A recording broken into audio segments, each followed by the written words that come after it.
sadyang nagaganap na may mga ganitong klaseng proyekto na nabibiyayaan kami para pondohan ang malalaking mga proyekto lalo pagdating sa pang-infrastruktura.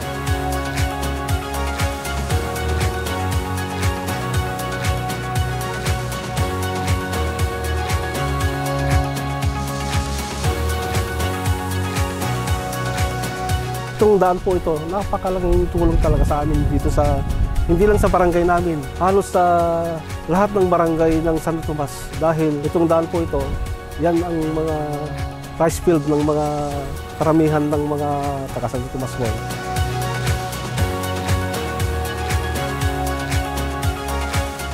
Ako po si Rodolfo E. Garlasinaw. Napakalaking tulong po ang naitulong ng DAR na ito kasi matutulungan po ng mga farmers na mag-transport mga anihan nila. Noong hindi pa nasimento ito, mahihirapan ang mga farmers na mag-transport ng kanilang mga anihan.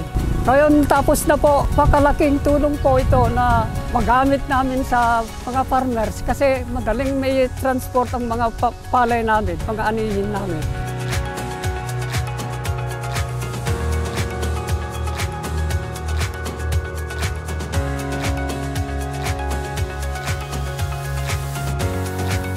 Thank you very much po sa dumating na tulong sa amin. Napakalaking bagay po ito sa aming barangay, lalong-lalo na yung mga farmers. Hindi katulad noon ng itong daan ito ay talagang ang mga farmers namin noon talagang mahirapan talaga pa kahit sa pagtatransport.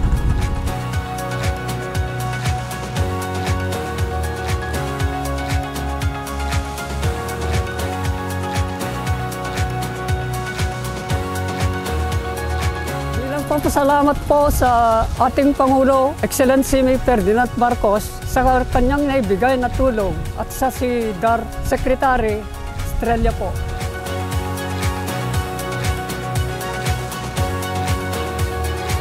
Malaking pasalamat namin kay Presidente Ferdinand Bongbong Marcos at sa kanyang Secretary Conrado Estrella po, ating Regional Director po ng DAR at lahat ng staff po ng DAR dito sa region po.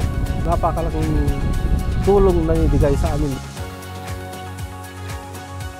So sa ating pagte-turnover nitong road na to, may kasama pong responsibilidad naman. Ipinapaabot po namin sa inyo ang kagalakan din na ang ating gobyerno ay nakapagsilbi sa inyong lahat. Sa kapwa kabaranggayan ko, magtulungan tayo para mapangalagaan itong road section na ito. Kasi malaki ito, malaking tulong ito, lalo na pagka drying season na ating mga harvest.